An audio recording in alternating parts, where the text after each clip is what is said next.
Estados brasileiros estão cada vez mais sentindo os impactos das mudanças climáticas. Nos primeiros 6 meses de 2024, cerca de 300 municípios registraram situação de emergência em função do clima. A seca e a baixa umidade do ar, por exemplo, atingiram com maior intensidade estados como Piauí e Minas Gerais. Os dados estão no Sistema Integrado de Informações sobre Desastres do Ministério do Desenvolvimento e Integração. O consultor e analista de safras e mercado, Luiz Fernando Gutierrez, diz que as questões climáticas afetaram várias produções no Brasil e destaca os problemas com a soja, que, segundo ele, é o carro-chefe da produção agrícola brasileira. A questão climática é a principal questão da produção agrícola, né? Sem um clima bom a gente não consegue produzir, a gente tem perdas e tudo mais. Então é importante a gente cuidar da questão climática porque, principalmente em anos de seca, a gente tem grandes perdas produtivas e grandes perdas financeiras, obviamente, né? Então é importante ficar atento a isso. Só na região norte, os efeitos negativos causados pela seca já afetaram mais de 900 mil pessoas e causaram, até 17 de julho, prejuízos econômicos de mais de 1 bilhão e 100 milhões de reais, segundo a Confederação Nacional dos Municípios. E para os próximos dias, o cenário não é muito diferente. O meteorologista do IMET, Heráclio Alves, diz que a chuva deve ficar abaixo da média e o tempo quente vai persistir, causando preocupação em algumas regiões. Nessas localidades, as temperaturas deverão ficar mais elevadas. Destaque para o Pará e o Amazonas, além do Tocantins, onde as máximas poderão chegar na casa dos 37 graus e com pouca chance de chuva nos próximos dias. A umidade nessas localidades também deverão ficar variando aí pela manhã na casa dos 85%, mas no período da tarde, por conta da atuação dessa massa de ar, a umidade pode ficar abaixo dos 20% em algumas localidades. De acordo com o meteorologista, nas regiões Centro-Oeste, Rondônia, áreas do sul do Amazonas, grande parte do Pará, Tocantins, sul do Maranhão, do Piauí, além do oeste da Bahia e sudeste, a previsão é que a massa de ar atue com mais intensidade. O cenário é o mesmo no oeste de Minas Gerais, de São Paulo e em áreas do norte do Paraná. Reportagem Lívia Azevedo.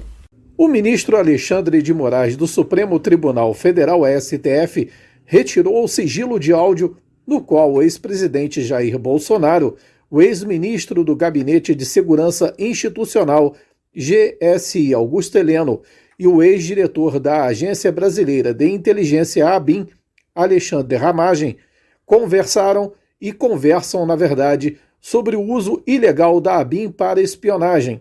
Segundo as investigações, a conversa foi gravada por Ramagem e ocorreu em agosto de 2020.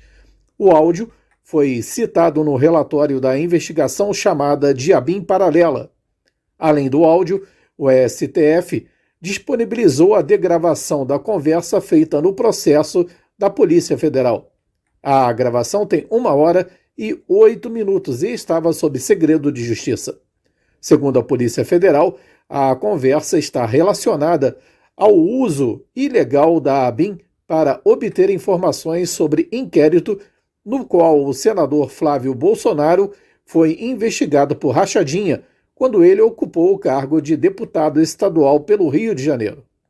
Em 2021, a apuração foi anulada pela Justiça, razões que também precisam ser apuradas. Reportagem Gilvan Costa. A companhia aérea Air France anunciou o aumento das operações entre Paris e Rio de Janeiro a partir de dezembro. Serão 10 voos semanais conectando os dois países. Nesta segunda-feira, o ministro do Turismo, Celso Sabino, afirmou que a medida vai atrair mais turistas estrangeiros para visitar os destinos nacionais. Atualmente, 7 voos operam na rota Paris-Rio de Janeiro. Com o crescimento para 10 voos semanais, a companhia aumentará em 42% a oferta de assentos entre os dois destinos. Os novos voos estarão disponíveis durante a alta temporada de verão brasileiro, entre 9 de dezembro de 2024 e 8 de março de 2025.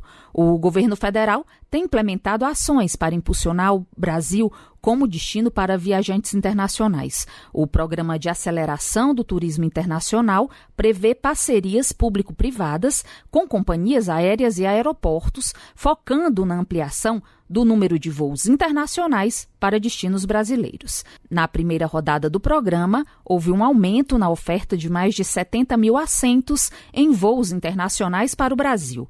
A expectativa é que esse crescimento gere uma receita de aproximadamente 25 milhões de reais.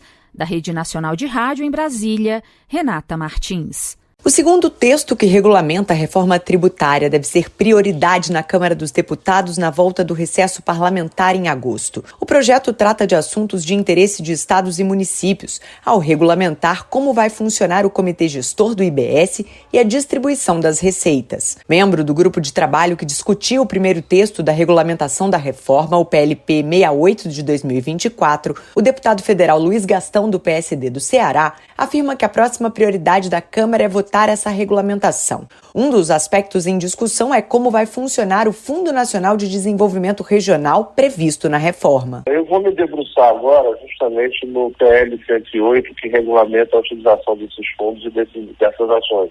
Esse PL já está com o regulamento pronto, mas ele vai ser votado agora em agosto, nós vamos nos debruçar. Mas, a princípio, as tratativas de que esse fundo não é do governo federal. Esse fundo ele vai ter um comitê gestor em participarão estados, municípios e os entes federais, mas cada estado terá seu fundo e será gerido no estado. Já no Senado, na volta do recesso parlamentar em agosto, a Comissão de Assuntos Econômicos deve se debruçar sobre o primeiro texto que regulamenta a reforma tributária. Para isso, um grupo de trabalho será criado para conduzir as audiências públicas e as apresentações de ajustes ao texto substitutivo. O colegiado pretende apresentar melhorias à proposta antes de seguir para a votação em plenário.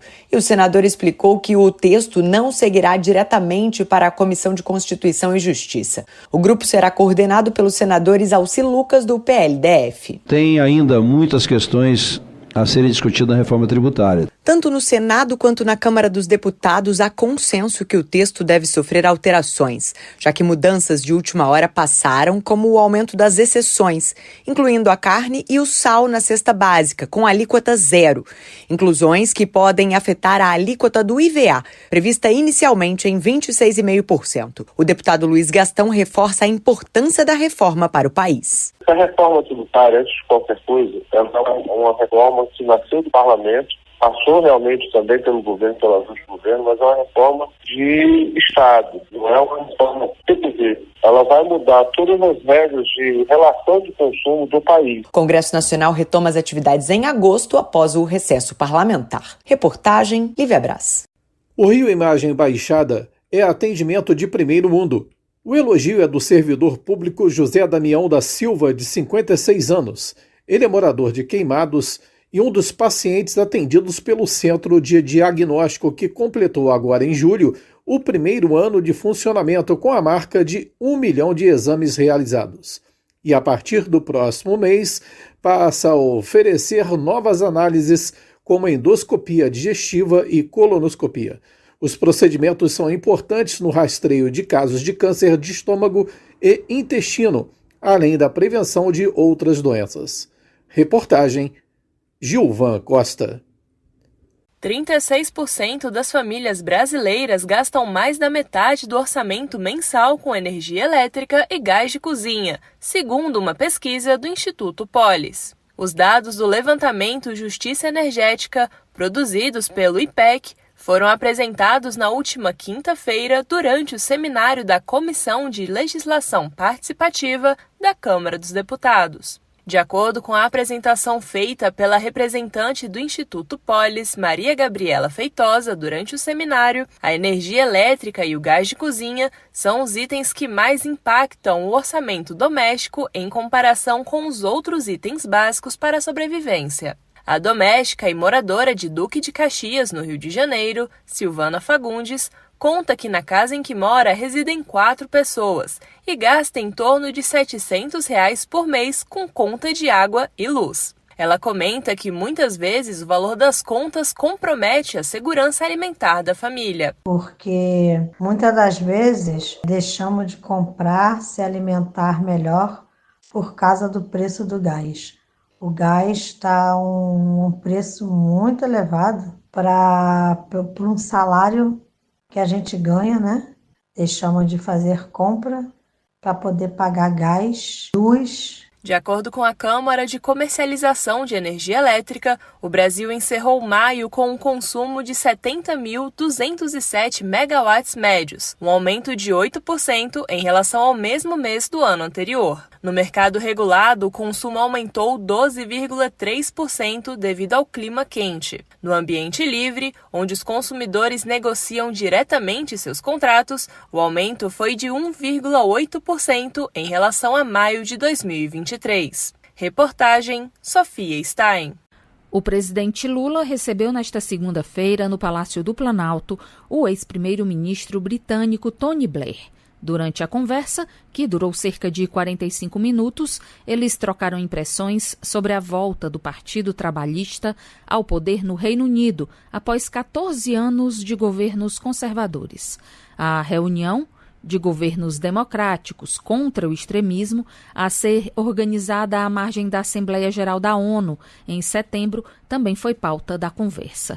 O presidente brasileiro ainda falou sobre os trabalhos do G20 e as agendas desenvolvidas pelo Brasil, como a Aliança Global contra a Fome e a Pobreza e a taxação dos super-ricos, a presidência brasileira dos BRICS e a organização da COP30 em Belém no ano que vem.